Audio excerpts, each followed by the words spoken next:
next, none other than Cora Masters Barry, who has a couple of wonderful a story to tell about her amazing father, who was the first African American to enlist in the U.S. Marines, and the upcoming renaming of a street in Anacostia to be named after our late great Mayor for Life, Marion Barry. Cora Masters Barry, welcome to Let's Talk. And if you can unmute yourself, that would be great. Oh, hi. Good. Hey, how are you? I'm great. I'm great. Wonderful, wonderful. So you can tell we've been spending the day giving honor to the men and women who have been veterans and fought in wars and peacetime in the military. And your father, Alfred Masters, has an amazing, amazing story to tell. Can you share that with us? Okay. Well, my first person, Black person, to be inducted into the United States Marine Corps. The first, as they said back in that day, in the listing papers a few minutes ago, in 1942, at 23 years old, he was recruited by the U.S. Marines to join the Marine Corps. I think what I always say, I'm a historian and I'm a political scientist. And when Black people do things in this country that I call the Jackie Robinson syndrome, meaning that whenever they dictated in this country that there was going to be a first Black and they were going to choose it, then we always had to be better, have more qualifications, and do more accomplishments than the average person. So when they decided that they wanted to integrate the Marine Corps, they were not letting, they just didn't look for anybody. They looked for, in terms of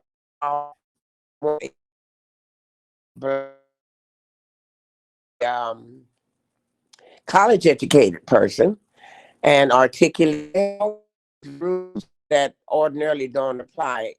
And they looked and they recruited and they came and attracted, and approached my father and my mother. They got married in college. They were at Langston University.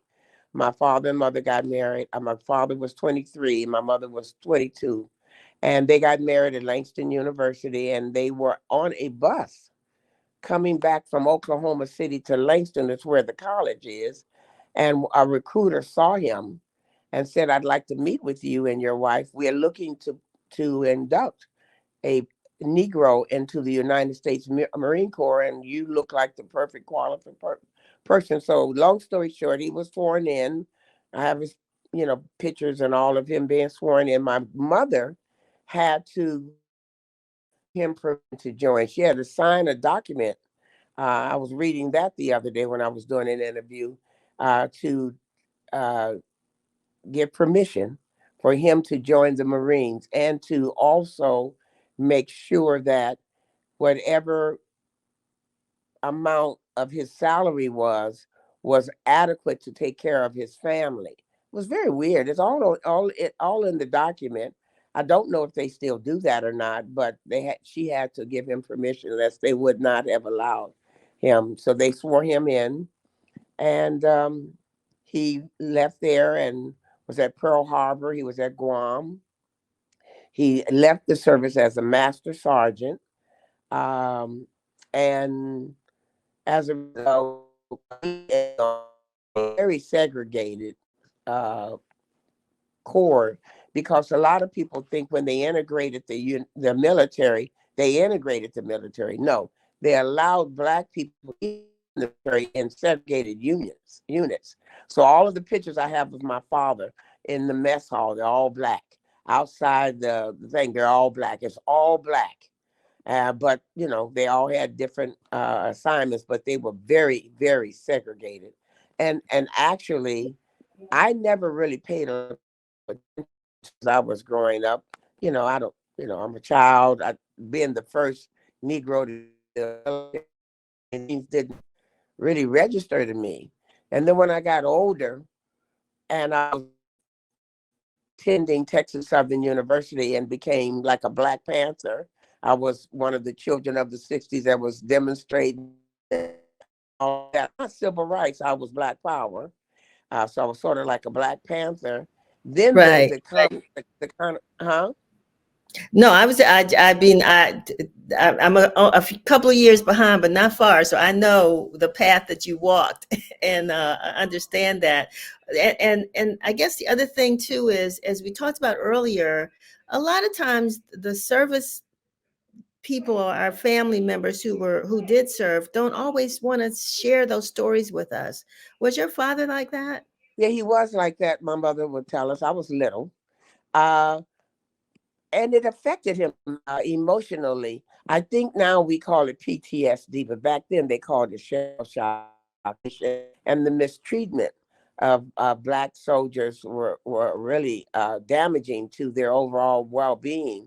And when he came back from the military and was discharged honorably and with a few extra medals, it was difficult for him, especially when you see prison. It looks like we're having quite a bit of technical difficulty with Mrs. Barry. Hopefully, she will come back, because not only do we want to just say thank you to her on behalf of to her father through her, but also we want to hear some more about what's coming up next week, which is the renaming of Good Hope Road to Marion S. Barry Way, I think it is. So hopefully we can get her back on.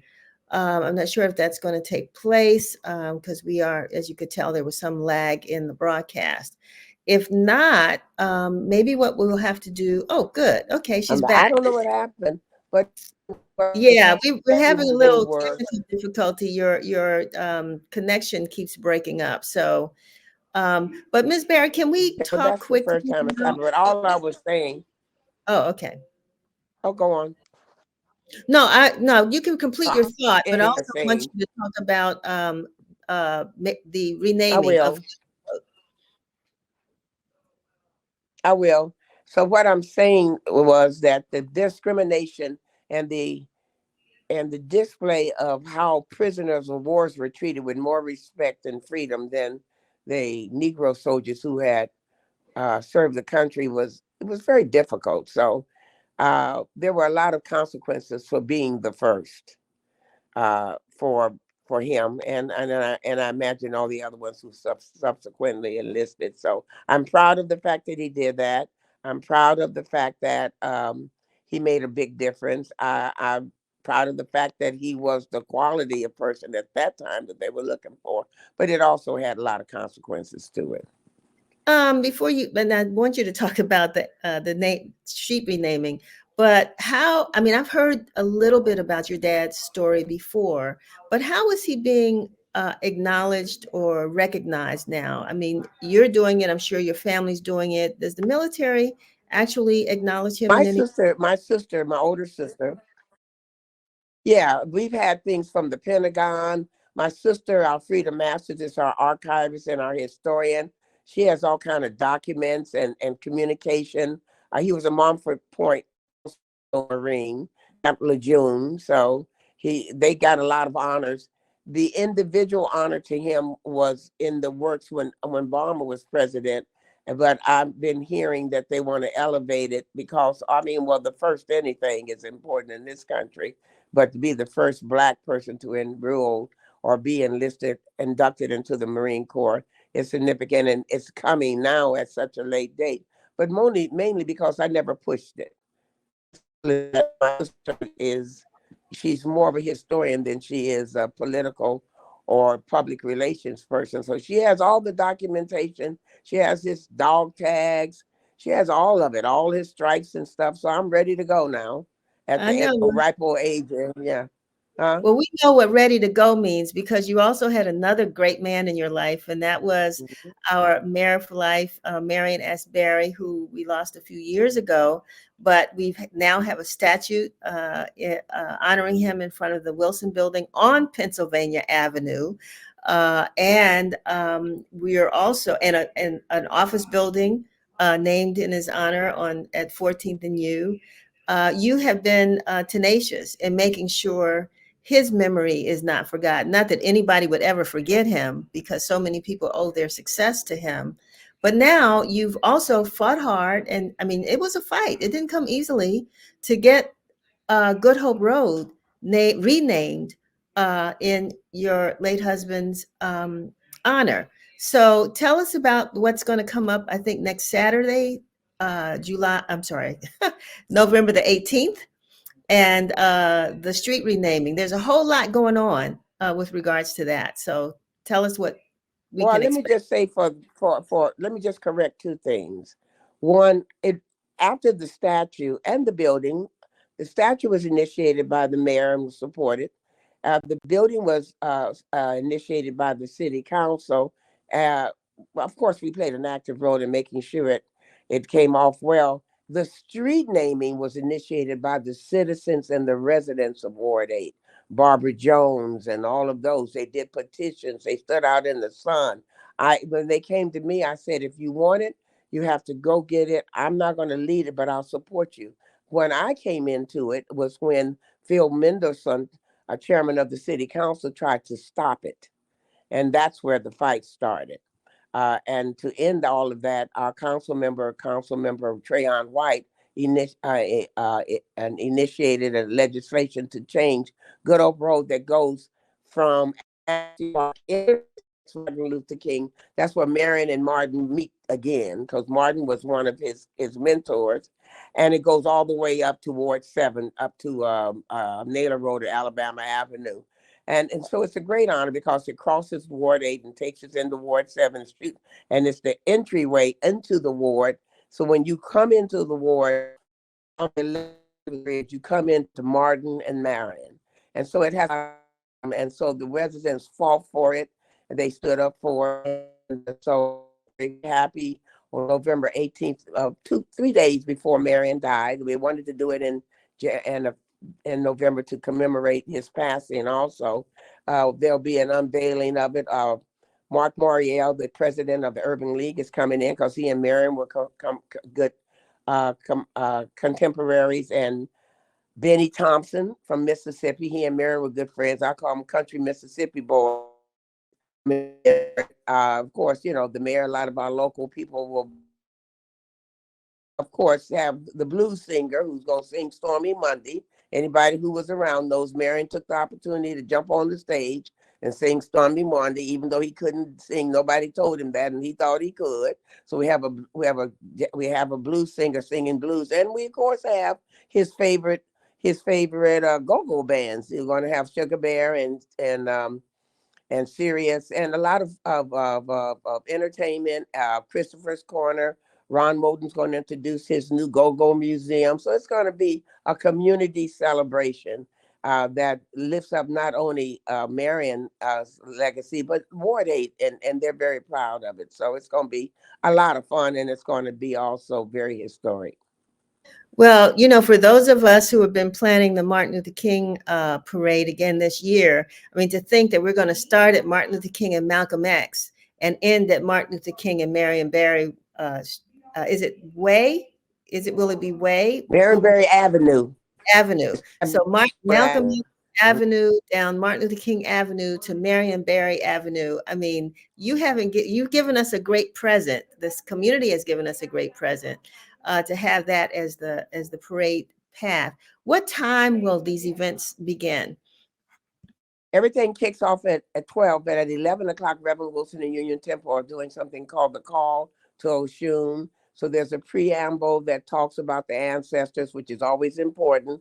And then at 12, the activities kick off at the different stages over at Christopher's Corner, Ron Morton, and they're going to be children activities. They're going to be activations in all of the businesses. And then at 2 o'clock, the official program starts where you'll have speeches and you'll have music and you'll have interaction, and then after that you go up on the top of the building right on the corner that belongs to DACD and look at the lighting in green. So it's going to be historic. It's going to be a lot of fun too, and And it's exciting because to have a name Marion's name on a street ensures his lifelong.